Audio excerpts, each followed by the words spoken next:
വളരെ ധന്യമായൊരു നിമിഷത്തിനാണ് നാം സാക്ഷ്യം വഹിക്കുന്നത്. ആരോഗ്യവകുപ്പിൻ്റെ 50 വിസ്മയ ദിനങ്ങൾ. ഒരു സർക്കാരിനെ സംബന്ധിച്ച് ഇത്രയേറെ നമുക്ക് 50 ദിവസം മുന്നോട്ട് പോകാൻ കഴിഞ്ഞതിൽ ഈ ഡിപ്പാർട്ട്മെൻറ്റിലെ എല്ലാവരെയും ഞാൻ അഭിനന്ദിക്കുകയാണ്.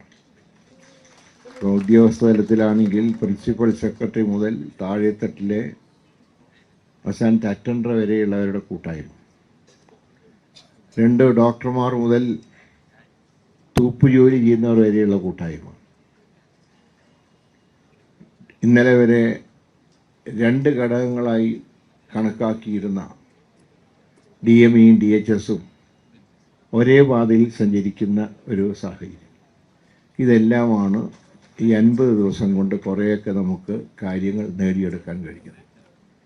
ഈ 50 ദിവസം നേരിട്ട പ്രയാസങ്ങൾ ചില്ലറയല്ല. ഞാൻ നിയമസഭയിൽ ഒരു കാര്യം പറയുണ്ടായി.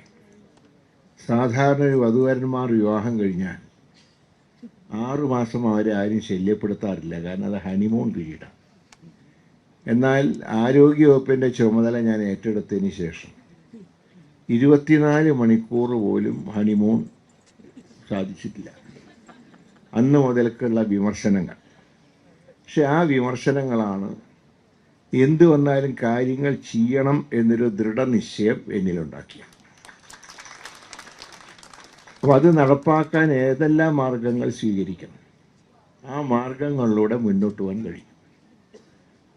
അതിൽ എന്നോട് സഹകരിച്ച എല്ലാവരും, നിങ്ങളെല്ലാവരും അതിൻ്റെ, ഞാൻ ഈ ക്രെഡിറ്റ് മന്ത്രിക്കല്ല, മന്ത്രിക്ക് വേണ്ടി പ്രവർത്തിച്ച, ഗവൺമെൻറ്റിന് വേണ്ടി പ്രവർത്തിച്ച ഉദ്യോഗസ്ഥരും സ്റ്റാഫൊക്കെയാണ് അതിൻ്റെ ഫുൾ ക്രെഡിറ്റ് ഞാൻ നിങ്ങൾക്ക് നൽകുക.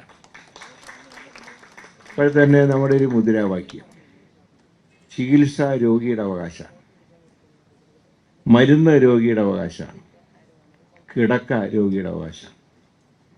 ഈ 3 അവകാശങ്ങൾ ഒരു രോഗിക്ക് ലഭ്യമായിരിക്കണം. അതാണ് ഒരു സർക്കാർ ആശുപത്രിയുടെ ചുമതല എന്ന് പറയുന്നത്. അപ്പം നോക്കുമ്പോൾ പല മെഡിക്കൽ കോളേജുകളിലും, നിങ്ങളുടെ കുറ്റം കൊണ്ടല്ല, ഉള്ള സ്ഥലത്ത് രോഗികളെ പ്രൊവൈഡ് ചെയ്യേണ്ടി വരും. അങ്ങനെ വരുമ്പോൾ കുറേ രോഗികളെ നിലത്ത് കിടത്തേണ്ടി വന്നു.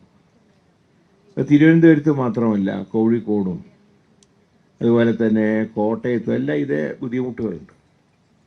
അപ്പോൾ പരിശോധിച്ചപ്പോൾ ഒരു കാര്യം മനസ്സിലായത്, പല മെഡിക്കൽ കോളേജുകളും കുറേ സ്ഥലം ഐഡിയലായി കിടക്കുന്നുണ്ട്. ചില ആശുപത്രികളിൽ, സർക്കാർ ആശുപത്രികളിൽ രോഗികളുടെ എണ്ണം കുറവാണ്, ഡോക്ടർമാരുടെ എണ്ണം കൂടുതലാണ്.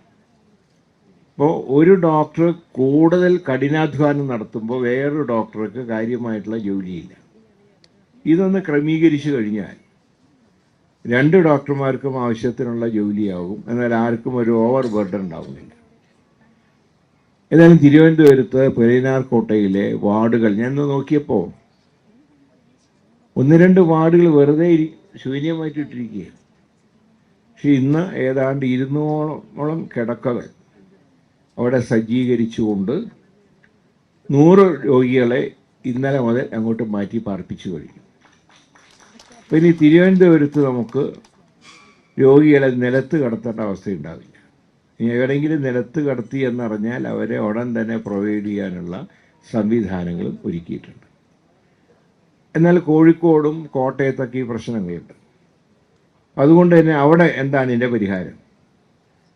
അവിടെയും 2ഇടത്തും സ്ഥലമുണ്ട്. മെഡിക്കൽ കോളേജിന് വേണ്ടി അക്വയർ ചെയ്ത ഭൂമിയുണ്ട്.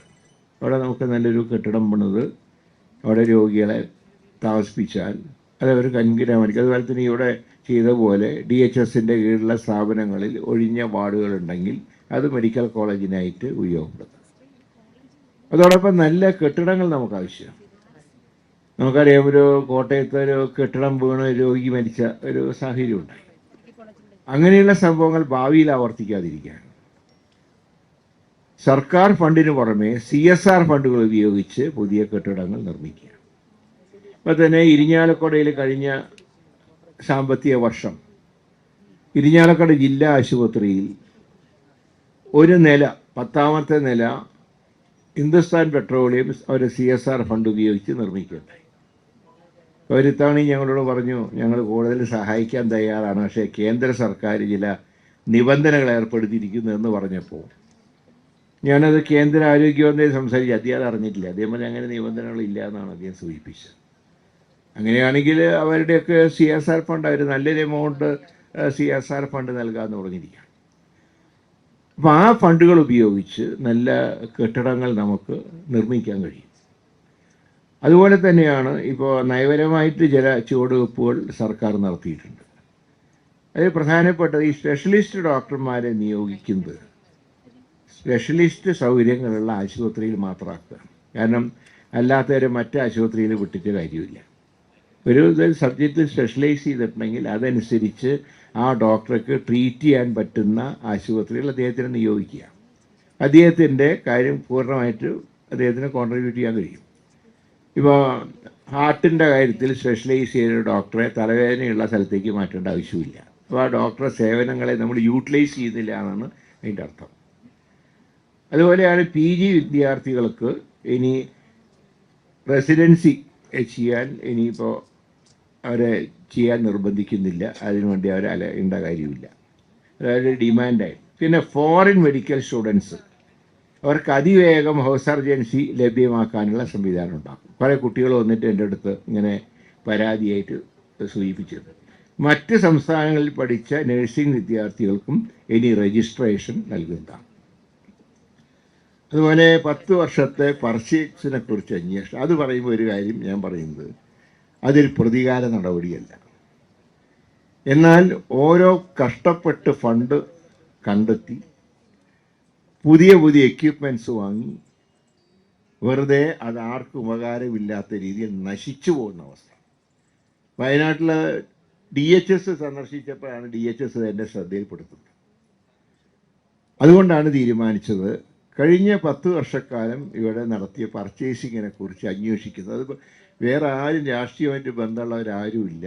പ്രിൻസിപ്പൽ സെക്രട്ടറിയുടെ നേതൃത്വത്തിൽ പ്രിൻസിപ്പൽ സെക്രട്ടറി ഉണ്ട്, ശ്രീ അനുകൃഷ്ണ നായരുണ്ട്, അതുപോലെ രേണുക മാഡം, 3 IAS ഉദ്യോഗസ്ഥരാണ്, DMEയും DHSും. ഈ 5 പേരെ ചുമതലപ്പെടുത്തിയിരിക്കുകയാണ്. അത് അവർക്ക് ഇന്ന ടൈമെന്ന് ഞങ്ങൾ പറയുന്നില്ല, വല്ലാത്ത സ്പീഡും കാണിക്കുന്നില്ല. പക്ഷേ കറക്റ്റായിട്ട് അതിൻ്റെ ഒരു പിക്ചർ കിട്ടണമെന്നാണ് ഗവൺമെൻറ് ആഗ്രഹിക്കുന്നത്. ഇന്നലെ ഞാൻ ഗുരുവായൂർ വടക്കേക്കാട് പഞ്ചായത്തിൻ്റെ ഒരു സബ് സെൻറ്റർ ഉദ്ഘാടനത്തിന് പോയതാണ്. അപ്പോൾ നോക്കുമ്പോൾ അവിടുത്തെ കമ്മ്യൂണിറ്റി ഹെൽത്ത് സെൻറ്റർ 3 നില കെട്ടിടം. ഒന്നാമത്തെ പറയുമ്പോൾ അത് PWD ആവണം, വേറെ സൊസൈറ്റി ഒന്നുമല്ല. ആരെയും കുറ്റം പറയാൻ നിവൃത്തിയില്ല. സർക്കാരിൻ്റെ തന്നെയാണ് പൊതുമരാമത്ത്. ആ പൊതുമരാമത്ത് 1 നില കെട്ടിയപ്പോഴേക്കും ചോരാൻ തുടങ്ങി. ഇപ്പോൾ അവിടുത്തെ MLA അദ്ദേഹത്തിൻ്റെ 25 ലക്ഷം രൂപ MLA ഫണ്ടിൽ നിന്ന് ചോർച്ച അടയ്ക്കാൻ വേണ്ടി നൽകി. ഞാൻ പറയുന്നത് ആ ചോർച്ചയില്ലായിരുന്നെങ്കിൽ MLAയുടെ 25 ലക്ഷം മറ്റു കാര്യങ്ങൾക്ക് ഉപയോഗിച്ചുകൂടെ? ഇവിടെ തന്നെ എത്ര കെട്ടിടങ്ങൾ നമുക്ക് കെട്ടാം MLA ഫണ്ട് ഉപയോഗിച്ച്. അതുപോലെ തന്നെയാണ് കോഴിക്കോട് ENT ആശുപത്രിയുടെ കെട്ടിടം പൂർത്തിയാവേണ്ട സമയമായി. ഞാൻ ഇന്നലെ ഗുരുവായൂരിലെ ഒരു പേഷ്യൻ്റ് മലബാറിൽ നിന്ന് എന്നെ കാണാൻ വന്നു. ഞാൻ ഗുരുവായൂരുണ്ടെന്ന് പറഞ്ഞിട്ട് കോക്ലിയർ ഇംപ്ലാന്റേഷന് വേണ്ടിയിട്ടാണ്. ഉമ്മൻചാണ്ടി സർക്കാരിൻ്റെ കാലത്താണ് ഈ പ്ലാൻ കൊണ്ടുവന്നത്. അത് കഴിഞ്ഞ് സർക്കാർ മാറിയപ്പോൾ 1 ചെവിയിൽ മാത്രമാക്കി സർജറി. ഇപ്പം നമ്മൾ രോഗത്തിൻ്റെ സ്ഥിതി അനുസരിച്ച് ഡോക്ടറല്ലേ എവിടെയൊക്കെ സർജറി നടന്നത്. 2 ചെവിയിൽ വേണമെങ്കിൽ 2 ചെവിയിൽ വേണം. ഇപ്പോൾ നോക്കുമ്പോൾ കോഴിക്കോട് മെഡിക്കൽ കോളേജിൻ്റെ സൗകര്യമില്ല. കാരണം ENTയുടെ കെട്ടിടം പൂർത്തിയായിട്ടില്ല. പൊതുമരാമത്ത് വകുപ്പ് കഴിഞ്ഞ ജനുവരിയിൽ തീർക്കാമെന്ന് പറഞ്ഞാൽ ഇപ്പോൾ ജൂലൈ മാസമായി, ഇതുവരെ അവർ തീർത്തിട്ടില്ല. ഇങ്ങനെയുള്ള കാര്യങ്ങളൊക്കെയാണ് വരുന്നത്. അതുകൊണ്ടാണ് ഞങ്ങൾ പറഞ്ഞത്. അപ്പോൾ അവിടെയും കുറേ ഉപകരണങ്ങൾ വാങ്ങി, അതിന് ആരും കുറ്റം പറഞ്ഞുകൂടാ. വടക്കേക്കാൾ കമ്മ്യൂണിറ്റി ഹെൽത്ത് സെൻ്ററിന് വേണ്ടി കുറച്ച് എക്യുപ്മെൻറ്റ്സ് വാങ്ങി, അത് സ്ഥാപിക്കാൻ കഴിയാത്തതിന് ആരും കുറ്റം പറഞ്ഞുകൂടാ. കാരണം കെട്ടിടം വേണ്ടേ. അങ്ങനെ അവസ്ഥയുണ്ട്. അതുകൊണ്ടാണ് പറഞ്ഞത് ഇതിനെ രാഷ്ട്രീയമായി നോക്കാതെ തന്നെ എന്തിന് ഉപകരണങ്ങൾ വാങ്ങി, എന്തുകൊണ്ട് ഇൻസ്റ്റാൾ ചെയ്യാൻ കഴിഞ്ഞില്ല, അതിന് നെഗ്ലിജൻസ് എന്നാൽ മാത്രമേ നടപടിയുള്ളൂ. നേരെ മറിച്ചൊരു കെട്ടിടത്തിൻ്റെ ഉദ്ദേശ രീതിയിൽ കെട്ടിടം പൂർത്തിയാക്കാൻ കഴിഞ്ഞില്ല, എക്യുപ്മെൻറ്റ്സ് വാങ്ങി എന്നാണെങ്കിൽ നമുക്ക് കുറ്റം പറയാൻ നിവൃത്തിയില്ല. പക്ഷെ അതേ സമയത്ത് ഒരു സൗകര്യവും നോക്കാതെ വെറും കയ്യടിക്ക് വേണ്ടി മാത്രം വാങ്ങിയാൽ അതിന് സമാധാനം പറയേണ്ടി വരും. കാരണം കാശ് ജനത്തിൻ്റെയാണ്, ജനത്തിൻ്റെ ടാക്സാണ് സർക്കാരിൻ്റെ വരുമാനം. അപ്പോൾ അങ്ങനെ ചികിത്സ ആ രോഗിയുടെ അവകാശമാണെങ്കിൽ അതിന് ഹാനികരമാകുന്ന പ്രവർത്തനങ്ങൾ ഒരു ഭാഗത്തും ഉണ്ടായിക്കൂടാ, നാളെ എൻ്റെ ഭാഗത്തും ഉണ്ടാവാൻ പാടില്ല. അതുപോലെ തന്നെയാണ് പുതിയ കെട്ടിടങ്ങളുടെ അപാകതകൾ മനസ്സിലാക്കി പരിഹാരം ഉണ്ടാക്കും. ഈ പറഞ്ഞാൽ ചോർച്ച, നല്ല കെട്ടിടം കിട്ടുന്നു, ഒരു കാരണവുമില്ല, അടുത്ത മഴയ്ക്ക് നല്ല ചോർച്ച, പിന്നെ കെട്ടിടത്തിൻ്റെ ആവശ്യം എന്താ? ചോരാമില്ല, ധാരാളത്താനാണ്. വെള്ളം മുഴുവൻ തലയിൽ വീണാൽ എങ്ങനെ ആശുപത്രിയിലെ രോഗികളെ കടത്താൻ കഴിയുക? അതുകൊണ്ടാണ് പറഞ്ഞത് കെട്ടിടങ്ങളുടെ സൗകര്യങ്ങൾ പരിശോധിക്കും. കെട്ടിടങ്ങൾ ഒരിക്കലും പൂട്ടിയിടില്ല. പാറശാല മുതൽ കാസർഗോഡ് വരെയുള്ള സ്ഥാപനങ്ങളിൽ പരിശോധന നടത്തും. ഇനി ഭാവിക്കായി ചില മുൻകരുതലുകൾ നമ്മളെടുക്കുന്നുണ്ട്. വരും തലമുറയ്ക്കായി institute of genetic and rehabilitation, അതാണ് ഭാവിയിലെ ഉള്ള കരുതൽ. സീറ്റുകളൊന്നും ഒഴിച്ചിടില്ല. ഒഴിവുകൾ യഥാസമയം PSCനെ അറിയിക്കും. മറ്റ് രീതിയൊന്നും വേണ്ട, ഡെയിലി വേജസ് ഒന്നും വേണ്ട, PSC വേണ്ട. കാരണം എത്രയോ പേര് PSCയുടെ റാങ്ക് ലിസ്റ്റ് കരയുന്ന കുട്ടികൾ. ഇവിടെ മുമ്പ് സെക്രട്ടറിയിൽ ശയനപ്രതിഷ്ഠ നടത്തിയിട്ടുണ്ട്, റാങ്ക് ലിസ്റ്റ് ക്യാൻസലാകുന്നത്. എന്തിനാ കുട്ടികളെ ശാപം വാങ്ങുന്നത്? ഉറക്കൊഴിച്ച് പഠിച്ച് ടെസ്റ്റ് എഴുതി പാസ്സായി ഇൻ്റർവ്യൂവും കഴിഞ്ഞ് റാങ്ക് ലിസ്റ്റിൽ ഇങ്ങനെ എൻ്റെ നാളെ ക്യാൻസൽ ചെയ്യും, അതിൻ്റെയും ടെൻഷൻ വേറെ. പഠിക്കുന്ന ടെൻഷനൊന്നും, ടെസ്റ്റ് പാസ്സാവുന്ന ടെൻഷനൊന്നും, ഇൻ്റർവ്യൂവിന് മുമ്പുള്ള ടെൻഷൻ വേറെ. ഇതെല്ലാം കഴിഞ്ഞപ്പോൾ ഇത് ക്യാൻസൽ ആവുന്ന ടെൻഷൻ വേറെ. അതുകൊണ്ട് എല്ലാ ഒഴിവുകളും PSC മുഖേന തന്നെ ഫില്ലപ്പ് ചെയ്യാനുള്ള നിർദ്ദേശം കൊടുത്തു കഴിഞ്ഞു. അല്ലാതെ മറ്റൊന്നും വേണ്ട. പിന്നെ നേരത്തെ പ്രിൻസിപ്പൽ സെക്രട്ടറി പറഞ്ഞ പോലെ എയിംസിനായിട്ട് ഏതാണ്ട് 10ഓളം സ്ഥലങ്ങൾ കണ്ടുവച്ചിട്ട്, പക്ഷേ അത് കേന്ദ്രമന്ത്രിക്ക് കൊടുക്കുമ്പോൾ അതിൻ്റെ സർവേ നമ്പർ ഉൾപ്പെടെ വേണം കൊടുക്കാൻ. അല്ലാതെ അവിടെ 100 ഏക്കറുണ്ട് ഇവിടെ 200 ഏക്കറുണ്ട് എന്ന് പറഞ്ഞിട്ട് കാര്യമില്ല. മിനിമം 100 ഏക്കറെങ്കിലുമുള്ള വികസിപ്പിക്കാൻ സാധ്യതയുള്ള ഭൂമി ആണ് ഈ 10 എണ്ണത്തിൽ ഏതൊക്കെ കഴിയും. നമ്മളിങ്ങനെ വെറുതെ ഒരു ലാവിഷായിട്ട് കൊടുത്തിട്ട് കാര്യമില്ല. ഇപ്പോൾ കഴിഞ്ഞ സർക്കാരിൻ്റെ കാലത്ത് കിണാലൂരിൽ ഭൂമി അക്വയർ ചെയ്തു, അതിപ്പോഴും ഉണ്ട്. പക്ഷേ അന്ന് വന്ന വിദഗ്ധ സംഘം എന്തോ എതിർപ്പ് പറഞ്ഞു, അതാണ് ഞാൻ മനസ്സിലാക്കുന്നത്. പക്ഷേ ഞങ്ങൾ അതും കൊടുത്തു, അതും കൺസിഡറേഷനിൽ വേണം. അല്ലെങ്കിൽ ഇപ്പോൾ പിന്നെ വേറൊരു കാര്യമുള്ളത്, നമ്മുടെ ലക്ഷ്യം എന്താ? എയിംസ് വേണം. അതിലൊരിക്കലും പ്രാദേശികമായിട്ടുള്ള ഒരു തർക്കത്തിൽ അത് ഇല്ലാതാവരുത്. പലപ്പോഴും എനിക്ക് മനസ്സിലാക്കിയൊരു കാര്യം അതാണ്. ഓരോ ജനപ്രതിനിധികളും കഴിഞ്ഞ തവണ ഓരോ MP-മാരും ഇങ്ങനെ പറഞ്ഞു, ഞങ്ങളുടെ കോൺസ്റ്റിറ്റ്യുവൻസിയിൽ വേണം, ഞങ്ങളുടെ കോൺസ്റ്റിറ്റ്യുവൻസിയിൽ വേണം. ഞാൻ പറഞ്ഞു എയിംസ് വേണം. ഞാൻ അന്ന് എസ്റ്റിമേറ്റ് കമ്മിറ്റി അംഗമായിരുന്നു കഴിഞ്ഞ പാർലമെൻറ്റിൽ, ലോക്സഭയിൽ. ആ എസ്റ്റിമേറ്റ് കമ്മിറ്റിയുടെ ചെയർമാൻ ഉൾപ്പെടെയുള്ളവരെ അന്ന് കേരളത്തിൽ കൊണ്ടുവന്ന് കുമരകത്ത് എയിംസിനെ കുറിച്ച് ഡിസ്കഷൻ നടത്തിയെന്ന്. പക്ഷെ അന്ന് പറഞ്ഞ് ഞങ്ങളുടെ കയ്യിൽ ഒരു ഭൂമി ഞങ്ങൾ ഫിക്സ് ചെയ്തിട്ടുണ്ട്, മറ്റ് സ്ഥലങ്ങൾ പിന്നീട് പരിശോധിക്കണം എന്ന് പറഞ്ഞു. അന്ന് ചീഫ് സെക്രട്ടറി ആണെന്ന് യോഗത്തിൽ പങ്കെടുത്ത് എയിംസിന് റെക്കമെൻഡ് ചെയ്തു എസ്റ്റിമേറ്റ് കമ്മിറ്റി. അവസാനം ആരോഗ്യ വകുപ്പിന് ധനകാര്യ വകുപ്പിന് റിപ്പോർട്ട് ചെയ്തെങ്കിലും പിന്നീട് അത് എവിടെ എത്തിയില്ല. അതുകൊണ്ടാണ് ഇത്തവണ 1ൽ കൂടുതൽ സ്ഥലങ്ങൾ, ഈ 10 സ്ഥലങ്ങൾ കണ്ടുവച്ചിട്ടുണ്ടെങ്കിലും അതിലേതൊക്കെ എന്ന് കണ്ടുപിടിക്കാൻ പ്രിൻസിപ്പൽ സെക്രട്ടറി ഉൾപ്പെടെയുള്ള അവരെയാണ് ചുമതലപ്പെടുത്തിയിട്ടുള്ളത്. എത്ര ഏക്കറുണ്ട്, അതിൻ്റെ സർവേ നമ്പർ, വേറെ 100 ഏക്കർ 200 ഏക്കർ എന്നാലും കാര്യമില്ല, അതിൻ്റെ സർവേ നമ്പർ. നമ്മൾ തിരുവനന്തപുരത്ത് തുറന്ന ജയിലിൻ്റെ അവിടെ നോക്കുമ്പോൾ കുറേ ഭൂമിയുണ്ട്. പക്ഷേ ഇപ്പോഴാണ് അറിയുന്നത് സുപ്രീം കോടതിയുടെ ഒരു ഡയറക്ഷൻ്റെ ബ്രഹ്മോസിന് വേണ്ടി ആ സ്ഥലം കൊടുക്കണം. അങ്ങനെ വരുമ്പോൾ നമ്മൾ ഉദ്ദേശിച്ച സ്ഥലം അവിടെ കിട്ടില്ല. എന്നാൽ മറ്റ് സ്ഥലങ്ങളും പരിശോധനയിലുണ്ട്. കാട്ടാക്കടയും ഉണ്ടെന്ന് പറഞ്ഞ് അതും കൂടെ ഒന്ന് പരിശോധിക്കണം. അതുപോലെ പാലക്കാട് കോച്ച് ഫാക്ടറിക്കുള്ള സ്ഥലം അത് കേന്ദ്ര സർക്കാരിൻ്റെ കയ്യിലുണ്ട്. അല്ലേ, നമ്മളത് ഹാൻഡ് ഓവർ ചെയ്തു കേന്ദ്ര സർക്കാരിന്. അപ്പോൾ അവർക്ക് കോച്ച് ഫാക്ടറിയിൽ താല്പര്യമില്ലെങ്കിൽ അവർ എയിംസ് അവിടെ സ്ഥാപിച്ചോട്ടെ, നമുക്ക് അതിൽ വിരോധമില്ല. അതിനെ പ്രത്യേകിച്ച് കേന്ദ്രത്തിനോട് പറയേണ്ട ആവശ്യമില്ല. അവിടെ MP എന്നോട് പറഞ്ഞു, ശ്രീ രാജ്മോഹൻ ഉണ്ണിത്താൻ, അദ്ദേഹം കാസർഗോഡ് പുതുമയിൽ അദ്ദേഹം പറയുന്നത് ഏതാണ്ട് 700 ഏക്കറോളം സ്ഥലം സർക്കാരിൻ്റെ ഉണ്ടെന്ന് പറയുന്നു. അതാണെങ്കിൽ അത് നമുക്ക് പരിശോധിക്കാം. അപ്പം അങ്ങനെയൊക്കെയുള്ള കാര്യങ്ങളിൽ ആ ഐഡൻറ്റിഫൈ ചെയ്യുന്ന സ്ഥലങ്ങളിൽ നാളെ കേന്ദ്ര സംഘം വന്നാൽ അത് നമ്മുടെ കയ്യിൽ അവൈലബിൾ ആയിരിക്കണം. അങ്ങനെയുള്ള സ്ഥലങ്ങൾ ഇപ്പം ഈ 10 സ്ഥലങ്ങളിൽ ഡൽഹിയിലേക്ക് കൊടുക്കുമ്പോൾ എല്ലാ ഘടകങ്ങളും വേണം എന്നുള്ളതുകൊണ്ട് പ്രിൻസിപ്പൽ സെക്രട്ടറിയാണ് അക്കാര്യം ചുമതലപ്പെടുത്തിയിട്ടുള്ളത്. അതനുസരിച്ച് നമുക്ക് ഇത്തവണ എയിംസ് കിട്ടുന്നത് തന്നെയാണ് നമ്മുടെ ധാരണ. അതുപോലെ നമുക്ക് രണ്ടാമത്തെ മെഡിക്കൽ കോളേജ്. ഞാനൊരു കാര്യം അത്ഭുതപ്പെട്ടു പോയി. അവിടെ ഞാൻ രാഷ്ട്രീയം പറയല്ല. 100 സീറ്റും എല്ലാ മെഡിക്കൽ കൗൺസിലിൻ്റെ അംഗീകാരം കിട്ടിയ ഈ മെഡിക്കൽ കോളേജ് പൂട്ടിയിട്ടിട്ട് മാനന്തവാടിയിൽ ജില്ലാ ആശുപത്രിയിലെ മെഡിക്കൽ കോളേജാക്കി. പ്രിൻസിപ്പൽ സെക്രട്ടറിയും DHSും DME ഒക്കെ ഞങ്ങളവിടെ പോയി നോക്കിയതാണ്. ഇനി ഒരു സ്ഥലവും അങ്ങോട്ട് വികസിക്കാനില്ല. അപ്പോഴാണ് ഒരു പത്രത്തിൽ എഴുതി, രാഷ്ട്രീയമായിട്ട് എഴുതിയതാണ്, ഇത് ഫോറസ്റ്റ് ആണെന്ന് ആരാ മന്ത്രിയോട് പറഞ്ഞത്. ഫോറസ്റ്റ് ആണ് അവർ പറയുന്നു, എനിക്ക് പിന്നെ വല്ലതും പറയാൻ പറ്റും. അവർ പറയുന്നു ഇത് സെൻട്രൽ റിസർവ് ഫോറസ്റ്റ് ആണ്, ഇവിടെ ഞങ്ങൾ സ്ഥലം തരില്ല, ഞങ്ങൾ ചെടി മുറിക്കാൻ പോലും സമ്മതിക്കില്ല. DMEക്ക് അറിയാലോ, അധികം കഴിഞ്ഞ സർക്കാരിൻ്റെ കാലത്തും DME ആയിരുന്നതാണ്, ഇനി ഞാൻ വന്നിട്ട് മാറ്റിയതല്ല. അദ്ദേഹം തന്നെയാണ് സൈറ്റ് പോയിട്ട് പരിശോധിച്ച കത്തുകളും അദ്ദേഹം എനിക്ക് കാണിച്ചു തന്നു, കേന്ദ്രത്തിൽ നിന്ന് വന്ന കത്ത്. അപ്പോൾ എനിക്ക് വല്ലതും ചെയ്യാൻ പറ്റും. അപ്പോൾ ആ മെഡിക്കൽ, പക്ഷേ നമ്മൾ തീരുമാനിച്ചാൽ എന്താ അറിയോ, അപ്പോൾ ഞങ്ങൾ നോക്കിയപ്പോൾ അതിൻ്റെ അടുത്ത് ഇലക്ട്രിസിറ്റി ബോർഡിൻ്റെ കുറേ ലാൻഡ് ഉണ്ട്, 22 ഏക്കർ. മിനിഞ്ഞാന്ന് ഇലക്ട്രിസിറ്റി മന്ത്രി സംസാരിച്ച് അത് സ്ഥലം വിട്ടുതരാം, ഇനി അതിൻ്റെ പേരിൽ മെഡിക്കൽ കോളേജ് മാറ്റം ഉണ്ടാകും.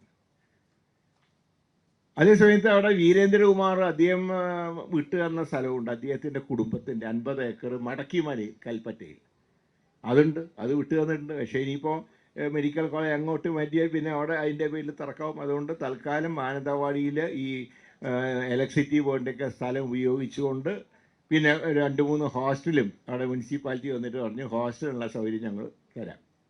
അവിടുത്തെ ഇപ്പോഴത്തെ അവസ്ഥ എന്താ അറിയുക, 40 കുട്ടികൾക്ക് 3 ടോയ്ലറ്റ് ഇപ്പോഴത്തെ സ്ഥിതി. അതുകൊണ്ട് കൂടുതൽ ഇനിയിപ്പോൾ ഈ വർഷം നീറ്റ് പാസ്സായിട്ട് വരുന്ന കുട്ടികൾക്ക് അഡ്മിഷൻ കൊടുക്കണ്ടേ, അപ്പം അതിനു വേണ്ടിയിട്ട് സംവിധാനം തൽക്കാലം ഉണ്ടാക്കി അവിടെ പോയിട്ട്. അങ്ങനെയാണെങ്കിൽ വീരേന്ദ്രകുമാറിൻ്റെ കുടുംബം വിട്ടുതന്ന സ്ഥലത്ത് ഒരു സൂപ്പർ സ്പെഷ്യാലിറ്റി ഹോസ്പിറ്റൽ തുടങ്ങാനാണ് സർക്കാർ തീരുമാനിച്ചത്. വയനാടിന് വേണ്ടി ഒരു സ്പെഷ്യൽ പാക്കേജ് ഉണ്ടാക്കിയിട്ട്, കാരണം ഏറ്റവും കൂടുതൽ കേരളത്തിൽ ആദിവാസിയുള്ള ജില്ലയാണ് വയനാട് ജില്ല. അവർക്ക് മികച്ച ചികിത്സ ഉറപ്പാക്കേണ്ടത് സർക്കാരിൻ്റെ ചുമതലയാണ്. പക്ഷേ ഒരു കാര്യം ഞാൻ പറയാം, അതെല്ലാവരും എന്നോടൊന്ന് സഹകരിക്കണം. ഇടുക്കിയിലും വയനാട്ടിലും കാസർഗോഡേക്കൊക്കെ ട്രാൻസ്ഫർ വരുമ്പോൾ അതിനൊരു പണിഷ്മെൻ്റായിട്ട് ദയവായിട്ട് കണക്കാക്കരുത്. കാരണം അവിടെ പോകാൻ ആർക്കും താല്പര്യമില്ല. ഞാൻ ഇന്നലെ ഒരു ഡോക്ടർ എന്നോട് പറഞ്ഞു, എനിക്കൊരു ട്രാൻസ്ഫർ വേണം. ഞാൻ പറഞ്ഞു ട്രാൻസ്ഫർ ആണെങ്കിൽ തരാൻ നിവർത്തിയില്ല, അല്ല എനിക്ക് ഇടുക്കിയിലേക്ക് സന്തോഷത്തോടെ വാങ്ങി, ഞാൻ ഉറപ്പായിട്ട് അത്. കാരണം പലരും ഇടുക്കിയിലേക്ക് പോകാൻ താല്പര്യമില്ല. അപ്പോൾ ഒരു ഡോക്ടർ വന്നിട്ട് പറയുകയാണ് അവരുടെ കുടുംബം ഇടുക്കിയിലാണ് ഭാഗ്യത്തിന്. അതുകൊണ്ടാണ് ഞാൻ പറഞ്ഞത് പ്രാദേശികമായിട്ടുള്ള ഡോക്ടർമാരെ അതാത് ജില്ലകൾ നിയോഗിച്ചാൽ, തിരുവനന്തപുരത്തല്ല കേട്ടോ, തിരുവനന്തപുരത്ത് എല്ലാവർക്കും വേണം തിരുവനന്തപുരത്ത്. ഞാൻ പറഞ്ഞത് ഇടുക്കി, വയനാട്, കാസർഗോഡ് ജില്ലകളിൽ അതാത് പ്രദേശത്തുള്ള ഡോക്ടർമാർക്ക് ഒരു പ്രയോറിറ്റി കൊടുത്താൽ അവർ പിന്നെ പോവില്ല. ഇത് വയനാട് ഇന്നും ഇന്നലെയും തുടങ്ങിയല്ല കേട്ടോ. ഞാൻ MP ആയിരുന്ന കാലത്ത് അവിടെ ഒരു പ്രാഥമിക ആരോഗ്യ കേന്ദ്രം MP-യുടെ ഫണ്ട് ഉപയോഗിച്ച് ഞാനത് നിർമ്മിച്ചു. ഡോക്ടർമാരെ കിട്ടാനില്ല, ഉദ്ഘാടനം 2-3 മാസം നീണ്ടുപോയി. ഞാൻ എങ്ങനെയോ കൂടി കുറേ 2 ഡോക്ടറെ കണ്ടുപിടിച്ച് അവിടെ കൊണ്ടുപോയി. ഉദ്ഘാടനം കഴിഞ്ഞാൽ ചുരമിറങ്ങുമ്പോൾ ഡോക്ടർമാർ എൻ്റെ കൂടെ തന്നെ ചുരാണ്. ഇങ്ങനെയുള്ള അനുഭവങ്ങളുണ്ട്. അതുകൊണ്ട് ഞാൻ പറയുന്നത് ഏതൊരു ഏരിയ, ഇപ്പം എന്തിനാണ് സർക്കാർ മെഡിക്കൽ കോളേജ് എല്ലാ ജില്ലകളിലൊക്കെ തുടങ്ങിയിട്ടുള്ളത്? എന്തിനാണ്? കേരളത്തിൽ പഠിക്കാൻ അവസരം ഉണ്ടാവണം കുട്ടികൾക്ക്. അല്ല കർണാടകത്തിൽ ലക്ഷങ്ങൾ ഡൊണേഷൻ കൊടുത്ത് പഠിച്ചു വരുന്നൊരു കുട്ടിയോട് വയനാട്ടിൽ പോകണമെന്ന് പറഞ്ഞാൽ കേൾക്കില്ല, നമുക്കവരോട് പറയാനും അർഹതയില്ല. പക്ഷെ ഇന്നങ്ങനെയല്ല. ജില്ലകളിൽ തന്നെ സ്ഥാപിതമായിട്ടുള്ള മെഡിക്കൽ കോളേജുകളിൽ എത്രയോ കുട്ടികൾക്ക് പഠിക്കാൻ മെറിറ്റിൽ അഡ്മിഷൻ കിട്ടുന്നു, അല്ലാതെ മാനേജ്മെൻറ്റ് കോട്ടയല്ല, മെറിറ്റിൽ അഡ്മിഷൻ കിട്ടുന്നു. ആ സൗകര്യങ്ങൾ നമ്മൾ പ്രയോജനപ്പെടുത്തണ്ടേ? അപ്പം ചികിത്സാ രംഗത്ത് ഇങ്ങനെയുള്ള കാര്യങ്ങളിലൊക്കെ വളരെ. അതുപോലെ തന്നെയാണ് ഞങ്ങൾ കൊല്ലം മെഡിക്കൽ കോളേജ് പാരിപ്പള്ളി, അവിടെ ചെല്ലുമ്പോൾ ഞാൻ അത്ഭുതപ്പെട്ടു പോയി. ഇത്രയും പുതിയതായി തുടങ്ങിയ മെഡിക്കൽ കോളേജുകളിൽ ഏറ്റവും നല്ല കെട്ടിടം നോക്കുമ്പോൾ പാരിപ്പള്ളിയിൽ. അത് ESIക്കാരാണ് ഇത് ഗവൺമെൻറ് കൈമാറിയത്. അവർ സെൻട്രലൈസ്ഡ് AC ആണ് ആ ബിൽഡിങ്. ഇപ്പോൾ സെൻട്രലൈസ്ഡ് AC എന്നൊക്കെ പറഞ്ഞ് ഞങ്ങളുടെ യോഗം കൂടിയപ്പോൾ DME ഉണ്ട്, ഞങ്ങളൊക്കെ ഉണ്ട്, ഞങ്ങളെല്ലാം വേർത്തൊലിക്കുക. സെൻട്രലൈസ്ഡ് AC ഒക്കെ പോയി. ഇനി പുതിയ AC വെക്കണം. എത്രയാണ് ചിലവ്? 10 കോടി. ഈ കാശില്ലാത്ത കാലത്ത് 10 കോടി എവിടെ നിന്നുണ്ടാക്കും? അപ്പോൾ അതുകൊണ്ട് ഇപ്പോൾ ഞങ്ങൾ തീരുമാനിച്ചു, അടുത്ത ഒരു മാസ്റ്റർ പ്ലാൻ DMEനെ ചുമതലപ്പെടുത്തി ഒരു മാസ്റ്റർ പ്ലാൻ ഉണ്ടാക്കുക. വിദഗ്ധരെയൊക്കെ ചേർത്തൊരു മാസ്റ്റർ പ്ലാൻ ഉണ്ടാക്കി ഫണ്ട് കണ്ടെത്തുക, അല്ലാതെ മാർഗമില്ല. എനിക്കൊന്ന് ഈ പുതിയ മെഡിക്കൽ കോളേജുകൾ ഇത്രയും ഞാൻ അതിൻ്റെ തലയ്ക്ക് തലേന്നാണ് മാനന്തവാടി മെഡിക്കൽ കോളേജ് കണ്ടത്. അത് കണ്ട് പാരിപ്പള്ളിയിലെ കണ്ടപ്പോൾ ഞാൻ അത്ഭുതപ്പെട്ടു പോയി. ശരിക്കുമാണ് ഒരു മെഡിക്കൽ കോളേജിൻ്റെ ഗാംഭീര്യമൊക്കെ ഉണ്ട്, പക്ഷേ അത് നമുക്ക് യൂട്ടിലൈസ് ചെയ്യാൻ കഴിയുന്നില്ല. അത് നമുക്ക് നേരായ വഴിയിലൂടെ കൊണ്ടുവരണം. പിന്നെ മറ്റൊരു കാര്യം കൂടെ തവണ ചെയ്യുന്നുണ്ട്. ഉപദേശ സമിതികളുണ്ട് ആശുപത്രികളുടെ. ആ ഉപദേശ HDS, HMC തുടങ്ങിയ കമ്മിറ്റികളിൽ നിലവിലുള്ള അംഗങ്ങൾക്ക് പുറമെ അതിനുണ്ടല്ലോ MLAയുടെ പ്രതിനിധി, മന്ത്രിയുടെ പ്രതിനിധി, നിയമസഭയിൽ അംഗത്വമുള്ള എല്ലാ പാർട്ടികളുടെയും പ്രതിനിധികൾ. ഇതിനെല്ലാം പുറമെ SC വിഭാഗത്തിൽപ്പെട്ട ഒരംഗത്തിനെയും വനിതാ വിഭാഗത്തിൽപ്പെട്ട ഒരംഗത്തിനെയും അഡീഷണലായി നോമിനേറ്റ് ചെയ്യാൻ സർക്കാർ തീരുമാനിച്ചിട്ടുണ്ട്. കാരണം സ്ത്രീകളുടെ വിഷയങ്ങൾ പറയാൻ അധികം ഞാൻ നോക്കിയപ്പോൾ ഈ ഉപദേശ സമിതിയിലൊക്കെ അധികവും പുരുഷന്മാരാണ് കൂടുതൽ വരുന്നത്. സ്ത്രീകൾക്ക് അവിടെ വേണ്ടത്ര പ്രാധാന്യം കിട്ടുന്നില്ല എന്നുള്ളത് കൊണ്ട് തന്നെ സ്ത്രീകളുടെയും അതുപോലെ ദളിത് വിഭാഗത്തിൽപ്പെട്ടവരുടെയും ഓരോ പ്രതിനിധികളെ കൂടെ വയ്ക്കാൻ തീരുമാനിച്ചിട്ടുണ്ട്. ഇങ്ങനെയുള്ള ഒരുപാട് കാര്യങ്ങൾ നമുക്ക് ഇനിയും ചെയ്യാനുണ്ട്. ചെയ്ത കാര്യങ്ങളിൽ നിങ്ങൾക്കറിയാം, നിപേനെ ഒറ്റ രോഗിയിൽ നമുക്ക് അത് പടരാതെ നമുക്ക് ശ്രദ്ധിച്ചു. എന്നാൽ അതേ സമയത്ത് ഡെങ്കിയുടെ കാര്യത്തിലൊക്കെ ഈ ശുചിത്വം ഒരു പ്രധാന ഘടകമാണ്. അതിന് മറ്റു വകുപ്പുകളുടെ സഹായം വേണം. ഇപ്പോൾ തിരുവനന്തപുരത്ത് ഞാൻ വേറെ വിളിക്കാറുണ്ട് പത്രം വായിച്ചിട്ട്. കാരണം ഇവിടെ മാലിന്യ നീക്കത്തിൽ ചില തടസ്സങ്ങളുണ്ടായി. ഇപ്പോൾ ഇന്ന് മേയർ പറഞ്ഞിട്ടുണ്ട്, ഞാൻ ഇന്ന് കാലത്ത് പത്രത്തിൽ കണ്ടു, അവർ സെൻട്രലൈസ്ഡ് ആയിട്ട് നീക്കം ചെയ്യുന്ന പ്രോസസ്സ് ആരംഭിക്കുക. നടക്കട്ടെ അത്. അപ്പം അങ്ങനെ വരുമ്പോൾ തലസ്ഥാനത്ത് ഇപ്പോൾ ഡെങ്കി പനി കൂടും ഇനി മഴ പെയ്യുമ്പോൾ. ഇന്നലെ തൃശ്ശൂരൊക്കെ നല്ല മഴ. ഇപ്പോൾ തിരുവനന്തപുരത്ത് മഴയില്ലാന്ന് വെച്ചിട്ട് കേരളത്തിൽ കാലവർഷം ഇല്ലാതെ തെറ്റിദ്ധരിക്കരുത്. ഇന്നലെ ഞാൻ തൃശ്ശൂരൊക്കെ ഇല്ല, നല്ല മഴയാണ് ഇന്നലെ കാലത്തോട്ട് രാത്രി വരെ, ഞാൻ ട്രെയിനിൽ കയറുന്നവരെ. അപ്പോൾ ഇവിടെ മഴയില്ല ഭാഗ്യത്തിന് എന്ന് പറഞ്ഞിട്ട് കാര്യമില്ല, ചൂടുണ്ടാവും. ചൂടനുഭവിക്കേണ്ടി വരില്ലേ? ചൂട് വന്നു കഴിഞ്ഞാൽ സഹിക്കാൻ വയ്യ, മഴ പെയ്താൽ ഡെങ്കി വരും. അങ്ങനത്തെ ഒരു അവസ്ഥ മാറണ്ടേ?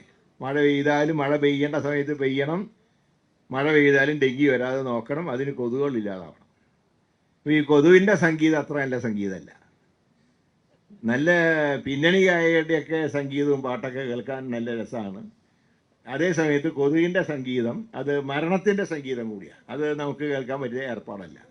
അതുകൊണ്ട് ആ കാര്യത്തിലും നല്ല ശ്രദ്ധയുണ്ട്. വെള്ളം, ജലവിഭവ വകുപ്പ്, ഞാൻ മന്ത്രിയോട് സംസാരിച്ചിരുന്നു. ഈ ജലത്തിലൊക്കെ മാലിന്യം കളയുന്നുണ്ട്. ഇവിടെ തിരുവനന്തപുരത്ത് തന്നെ പലയിടത്തും ഡ്രെയിനേജും ശുദ്ധജലവും കൂടെ ഒരേ പോക്കാൻ പോകുന്നത്, രണ്ട് ചില സ്ഥലത്ത് സന്ധിക്കുന്നുണ്ട്. അത് ആരോഗ്യത്തിന് നല്ലതല്ല. അപ്പോൾ ഇങ്ങനെയൊക്കെയുള്ള ഒരുപാട് ഘടകങ്ങളുണ്ട്. അപ്പോൾ നമുക്ക് ഇതൊക്കെ ചെയ്യുമ്പോൾ എവിടെയെങ്കിലും ചില സംഭവങ്ങൾ ചിലപ്പോൾ ഉണ്ടാവും. അങ്ങനെ സംഭവങ്ങൾ ശ്രദ്ധയിൽപ്പെട്ടാൽ ആക്ഷൻ എടുക്കും. ഇപ്പോൾ മിനിഞ്ഞാന്നൊരു സംഭവം നെയ്യാറ്റിൻകര ആശുപത്രിയിൽ ഉണ്ടായി. നെയ്യാറ്റിൻകര ആശുപത്രിയിലെ രോഗിയെ അവിടുത്തെ അറ്റൻഡർ വാച്ച്മാൻ കടത്തി വിട്ടില്ല എന്നുള്ള ഒരു പരാതി വന്നു. പക്ഷേ 6:55 രോഗി ഡോക്ടറെ കണ്ടു. 7:00 എല്ലാ പരിശോധനയും നടത്തി. പക്ഷേ ആ രോഗി മരണപ്പെട്ടു. ബന്ധുക്കൾ എന്നെ തന്നെ വിളിച്ചു, വേറെ ആരെയല്ല, എന്നെ തന്നെ നേരിട്ട് വിളിച്ചു. ഇപ്പം അങ്ങനെയാണ്, എവിടെയെങ്കിലും കട്ടിലില്ലെങ്കിലും നേരിട്ട് മന്ത്രിയെ വിളിക്കും. മറ്റേ കിടക്കേക്ക് വിരിയില്ലെങ്കിലും മന്ത്രിയെ വിളിക്കും. അതിനൊന്നും കുഴപ്പമൊന്നുമില്ല. ഫോൺ അറ്റൻഡ് ചെയ്യാനൊക്കെയുള്ള സംവിധാനം ഓഫീസിൽ ഏർപ്പെടുത്തിയിട്ടുണ്ട്. അപ്പോൾ അവർ വിളിച്ചിട്ട് പറഞ്ഞു, വാച്ച്മാൻ തടഞ്ഞു വെച്ചില്ലായിരുന്നെങ്കിൽ ആ രോഗി രക്ഷപ്പെടുമായിരുന്നു. ഞങ്ങളതിനെ സീരിയസ് ആയിട്ട് കണ്ടു. സീരിയസ് ആയിട്ട് കാണുക മാത്രമല്ല, ഒരു 4 അംഗ കമ്മിറ്റിയെ ഞങ്ങൾ വെച്ചു. DHS, അഡീഷണൽ DHS, വിജിലൻസിൻ്റെ അല്ലേ, അഡീഷണൽ പിന്നെ DMO, വകുപ്പ് മേധാവി, അതിൻ്റെ HOD, അവിടുത്തെ സൂപ്രണ്ട്, 4 പേരെ വെച്ച് ഒരാഴ്ച കൊണ്ടാണ് റിസൾട്ട് കഴിച്ചു. ഇപ്പം മനുഷ്യാവകാശ കമ്മീഷൻ ഇന്നലെ DMOനെ ചുമതലപ്പെടുത്തിയിട്ട് ഒരു മാസത്തിനകം റിസൾട്ട് നൽകണമെന്നാണ് മനുഷ്യാവകാശ കമ്മീഷൻ പറഞ്ഞു. പക്ഷെ അതിൻ്റെ തലേന്ന് തന്നെ ഞങ്ങൾ ഈ 4 പേരെ ചുമതലപ്പെടുത്തി ഒരാഴ്ചയ്ക്കുള്ളിൽ പ്രാഥമിക റിപ്പോർട്ട് നൽകണം എന്ന് സൂചിപ്പിച്ചു. അപ്പം അങ്ങനെ സംഭവങ്ങൾ ഉണ്ടായിക്കോട്ടെ. അതുകൊണ്ട് ഒരു കാര്യം തീരുമാനിച്ചു.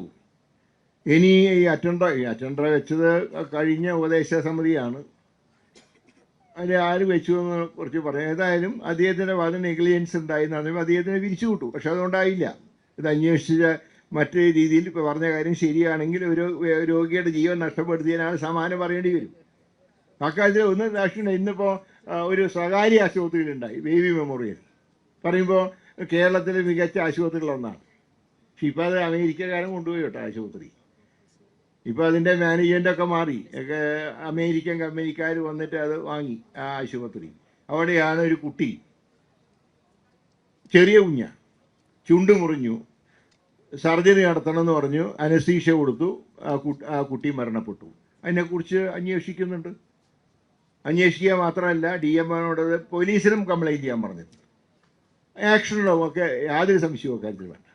പിന്നെ ഇത്രയേ കോടിക്കണക്കിന് രൂപ കടമായിട്ട് പോലും മരുന്നുകൾ എത്തിക്കുന്ന കാര്യത്തിൽ ഒരു വീഴ്ചയും ഡിപ്പാർട്ട്മെൻറ്റ് വരുത്തിയില്ല. ഏതാണ്ട് 2500 കോടിയുണ്ട് മരുന്ന് കമ്പനിക്കാർക്ക് കൊടുക്കാൻ. മരുന്ന് കമ്പനി മറ്റ് മെഡിക്കൽ കോളേജിലെ എക്യുപ്മെൻറ്റ്സ് വാങ്ങി അതിൻ്റെ കണക്ക് പിന്നെ പറയാതിരിക്കുക എന്നല്ല, അതൊക്കെ കേട്ടാൽ ബോധം കിടും. എങ്കിലും അതുകൊണ്ടൊന്നും രോഗികൾക്ക് ഒരു കുഴപ്പം ഉണ്ടാവരുത് എന്നുള്ള രീതിയിലാണ് കാര്യങ്ങൾ നീങ്ങുന്നത്.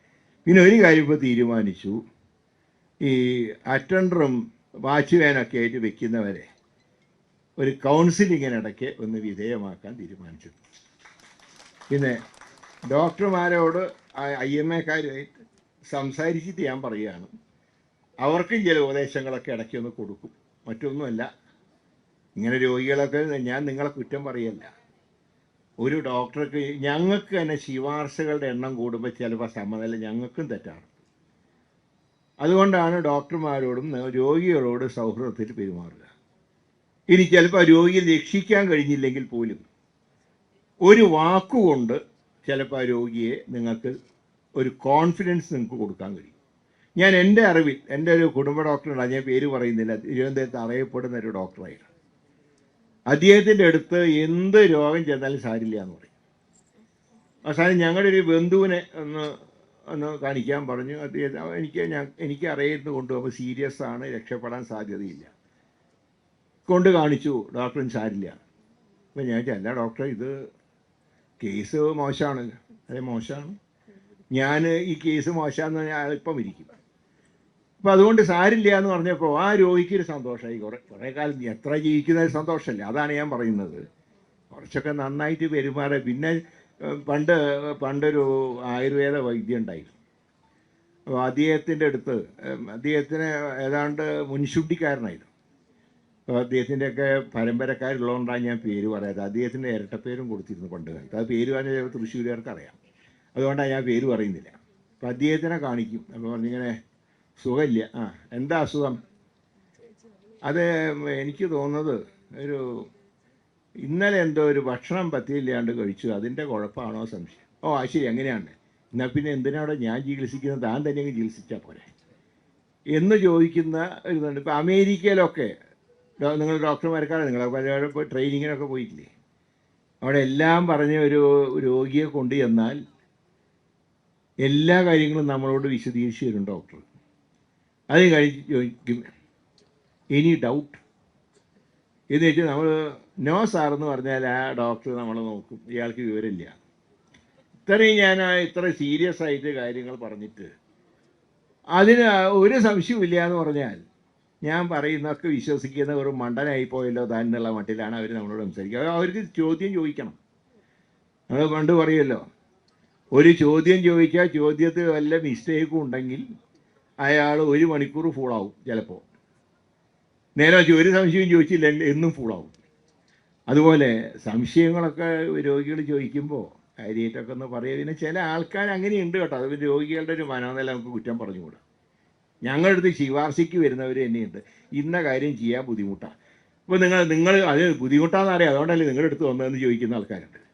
അപ്പോൾ അത് ഞങ്ങളോട് ചോദിക്കുമ്പോൾ അതേപോലത്തെ ചോദ്യം ഡോക്ടർമാരോടും ഉണ്ടാവും. പക്ഷെ എങ്കിലും ഒരു രോഗത്തിൻ്റെ അവസ്ഥയും ഒരു മാനസിക ഇതൊക്കെ മനസ്സിലാക്കി അവരോട് കുറച്ച് നല്ല രീതിയിൽ പെരുമാറുക. അതുകൊണ്ട് ഈ കൗൺസിലിംഗ് എല്ലാവർക്കും ആവശ്യമാണ്. സ്റ്റാഫിന് പ്രത്യേകിച്ച് വാച്ച്മാൻ അങ്ങനെയുള്ള, കാരണം താഴത്തെ അവരുടെ അടുത്താണല്ലോ ആദ്യം കാണുക. ഇങ്ങനെയുള്ള കംപ്ലൈൻറ്റുകൾ ആവർത്തിക്കാതിരിക്കാൻ. അപ്പോൾ നമുക്ക് നല്ല രീതിയിൽ മുന്നോട്ട് പോകാം. കുറേ കാര്യങ്ങൾ ചെയ്തു, എന്നാൽ ഇതിൻ്റെ 10 ഇരട്ടി ചെയ്യാൻ ബാക്കിയുണ്ട്. 50 ദിവസത്തെ വിസ്മയം എന്ന് പറഞ്ഞിട്ട് കാര്യമില്ല. ഇതിൻ്റെ 10 ഇരട്ടിയോ അതിൻ്റെ ഇരട്ടിയോ കാര്യങ്ങൾ നമുക്ക് ചെയ്യാനുണ്ട്. ഇതേപോലെ പോയാൽ കുഴപ്പമില്ല. പിന്നെ ഡിപ്പാർട്ട്മെൻറ്റ് ഉദ്യോഗസ്ഥന്മാരൊക്കെ ഒരു കാര്യം മനസ്സിലാക്കിയാൽ മതി. നിങ്ങൾ ചെയ്യുന്നതിൽ ചിലപ്പോൾ അഭിനന്ദനം കിട്ടിയെന്ന് വരില്ല. നിങ്ങൾക്കും കിട്ടില്ല, എനിക്കും കിട്ടില്ല. അതിനാ കല്ലേറ് വരുമ്പോൾ യാതൊരു ദാക്ഷിണ്യമില്ലാതെ ഏറ് കിട്ടുകയും ചെയ്യും. അതിന് വേറെ ചില കളികളൊക്കെ ഉണ്ട്. നമ്മളിപ്പോൾ എല്ലാ മേഖലയ്ക്ക്, ആരോഗ്യ മേഖലയ്ക്ക് എല്ലാം വേണം, പ്രൈവറ്റും വേണം, പബ്ലിക്കും വേണം. പക്ഷേ ചില പ്രൈവറ്റ് സ്ഥാപനങ്ങൾ ഈ സർക്കാർ ആശുപത്രികളെ മോശമാക്കാൻ ചില നടപടികളൊക്കെ സ്വീകരിക്കും. കാണേണ്ട പോലെ കാണും. നമുക്കാണെങ്കിൽ ഉള്ളതിന് തന്നെ പബ്ലിസിറ്റി കൊടുക്കാൻ കയ്യിൽ കാശില്ല. അപ്പോൾ ആരെയും ട്രീറ്റ് ചെയ്യാനും നമുക്ക് സമയം കിട്ടില്ല, അതിൻ്റെ കാശുമില്ല, നമുക്കൊട്ട് നേരവുമില്ല. എന്നാൽ എല്ലാവരും ഇല്ല കേട്ടോ, ചില സ്വകാര്യ ആശുപത്രികൾ അങ്ങനെയൊക്കെ ഡീൽ ചെയ്യുന്നുണ്ട്. സർക്കാർ എന്ത് വന്നാലും സിസ്റ്റം നേരെയാവില്ല. അതുകൊണ്ട് ഈ ഇടയ്ക്ക് അധികം പോണ്ട, മന്ത്രി കുറേ കഴിഞ്ഞാൽ ഇട്ടിട്ട് പോയിക്കോളും, അങ്ങനത്തെ ഒരു ധാരണയും വേണ്ട. അങ്ങനെ ഇട്ടിട്ട് പോകുന്ന ഒരാളൊന്നും അല്ല. നല്ല കാര്യത്തിനൊക്കെ വാശി വേണം, ചീത്ത കാര്യത്തിന് വാശി പാടില്ല. അതുകൊണ്ട് ഇത് വകുപ്പ് നേരെയാക്കുന്ന കാര്യത്തിൽ അല്പം വാശി എനിക്കുണ്ടെന്ന് കൂട്ടിക്കോളും. പിന്നെ ദിവസേന കാലത്തേനെ ചാനലുകാർ വരും. പക്ഷെ അവർ ഒരു കാര്യം സമ്മതിക്കണം കേട്ടോ, ഞാൻ അറിയുന്നതിന് മുമ്പ് ഇവർ ആരാണ് കൃത്യമായിട്ട് വിളിച്ച് പറയുന്ന ചില കേന്ദ്രങ്ങൾ. പക്ഷെ ചിലത് വിശ്വസിക്കരുത്, ചിലത് ഫേക്ക് ന്യൂസ് ആയിരിക്കും. ഇതുപോലെ ഒരു ആശുപത്രിയുടെ ഉദ്ഘാടനം കഴിഞ്ഞ് വന്നപ്പോൾ നാദാപുരത്ത് കട്ടിൽ മാറി അന്നേരം ഒരേ മരുന്ന് 2 എടുക്കും കൊടുത്തു, ഒരാൾ മരിച്ചു എന്ന് പറഞ്ഞു. അങ്ങനെ സംഭവം ഉണ്ടായിട്ടില്ല. ഞാൻ ചോദിച്ചപ്പോൾ ഇങ്ങനെയുള്ള ചില ഫേക്ക് ന്യൂസുകൾ വരും. സംശയങ്ങൾ എന്നോട് ചോദിച്ചാൽ കുഴപ്പമൊന്നുമില്ല. എനിക്ക് സംശയങ്ങൾക്ക് മറുപടി പറയുന്നതിലൊക്കെ സന്തോഷമേ ഉള്ളൂ. ഞാൻ മാധ്യമങ്ങളുടെ മേലെ ചാടിക്കയറാറില്ല, അങ്ങനത്തെ സ്വഭാവമില്ല. അത് എൻ്റെ അച്ഛൻ്റെ കാലം തൊട്ടുള്ള ശീലമാണ്. അദ്ദേഹം ആരോടും ചാടിക്കയറാറില്ല. അദ്ദേഹം പിന്നെ കണ്ണിറുക്കും, ഞാൻ കണ്ണിറുക്കാറില്ല, അത്ര വ്യത്യാസമുള്ളൂ. അപ്പോൾ ഞാൻ കൂടുതലൊന്നും വിശദീകരിക്കുന്നില്ല. നമുക്കൊരു കുടുംബമായിട്ട് മുന്നോട്ട് പോകണം. നന്മകളെയും തിന്മകളെയും, ഇപ്പം നന്മകൾ മാത്രം ഉൾക്കൊള്ളാനില്ല, തിന്മകളുണ്ടെങ്കിൽ അത് ചൂണ്ടിക്കാണിച്ചാൽ അത് നന്മകളാക്കി മാറ്റുന്ന കാര്യത്തിലും നമുക്കൊരു ടീമായി പ്രവർത്തിക്കാം എന്ന് മാത്രം പറഞ്ഞുകൊണ്ട് ഇന്ന് ഈ 50 ദിവസത്തെ നമ്മൾ നേടിയ എല്ലാ കാര്യങ്ങളും നിങ്ങളുടെ മുമ്പിൽ സമർപ്പിക്കുന്നു. ഇനി ദിവസങ്ങൾ ഒരുപാടുണ്ട്. ആ ദിവസങ്ങളിലെല്ലാം നന്നായി ജോലിയെടുക്കാം. ഞാൻ സെക്രട്ടേറിയറ്റ് പോകുമ്പോൾ 12 മണിയാവും. ഇപ്പം എൻ്റെ 1-2 സ്റ്റാഫ് രാജിവെച്ച് പോയി. ഒറ്റൊന്നും കൊണ്ടല്ല, ഞങ്ങൾക്ക് വയ്യ ഈ പരിപാടി. സാറിന് ഭാര്യയും കുട്ടികളൊക്കെ, എൻ്റെ കുട്ടികളൊക്കെ നല്ല നിലയിലായി. പിന്നെ ഭാര്യ ഞാൻ എത്ര ലേറ്റ് ആയാലും കുഴപ്പമില്ല, പരാതിയില്ല. അപ്പോൾ അവർ ഞങ്ങളങ്ങനെയല്ല സ്ത്രീ, എന്നാൽ പിന്നെ നിങ്ങൾ വേഗം പോയിക്കോ, ഈ പണിക്ക് പറ്റില്ല. അങ്ങനെ 1-2 പേര് പോയി എന്നല്ലാതെ അതൊന്നും വേറെ രീതിയിൽ പോയതൊന്നുമല്ല, ആരെയും പിടിച്ച് പുറത്താക്കിയതൊന്നുമല്ല. അവർ സ്വയം, ഞാൻ എൻ്റെ കൂടെ വർക്ക് ചെയ്യുകയാണെങ്കിൽ ഞാൻ ജോലി എടുക്കുന്ന അത്രയും നിങ്ങൾ എടുത്തേ മതിയാവും. അങ്ങനെ വരുമ്പോൾ ഇപ്പോൾ പേഴ്സണൽ സ്റ്റാഫിലേക്കും കുറച്ചൊന്ന് കുറഞ്ഞു. കാരണം ഇവിടുത്തെ സ്ഥിതി ആൾക്കാർക്ക് മനസ്സിലായി. അതുകൊണ്ട് വരുന്നോന്ന് ചോദിച്ചാൽ പോലും ഇപ്പോൾ താങ്ക്സ് എന്ന് പറയുന്നൊരവസ്ഥയിലേക്ക് വന്നു. പക്ഷെ പണിയെടുക്കുന്നവർ പണിയെടുക്കുക. അങ്ങനെ അധ്വാനിച്ചാലേ ഇതൊക്കെ നേരെയാക്കാൻ കഴിയൂ. ഡോക്ടർമാരും നന്നായിട്ട് അധ്വാനിക്കണം, സ്റ്റാഫും നന്നായിട്ട് അധ്വാനിക്കണം, ഞാനും നന്നായിട്ട് അധ്വാനിക്കണം. അങ്ങനെ നമുക്ക് ഇനി വിസ്മയങ്ങൾ നമുക്ക് സൃഷ്ടിക്കാൻ കഴിയും എന്ന് മാത്രം പറഞ്ഞുകൊണ്ട് ഈ ചടങ്ങ് ഔപചാരികമായിട്ട് ഉദ്ഘാടനം ചെയ്യുന്നു. എല്ലാവർക്കും എൻ്റെ വിനീതമായിട്ടുള്ള നമസ്കാരം.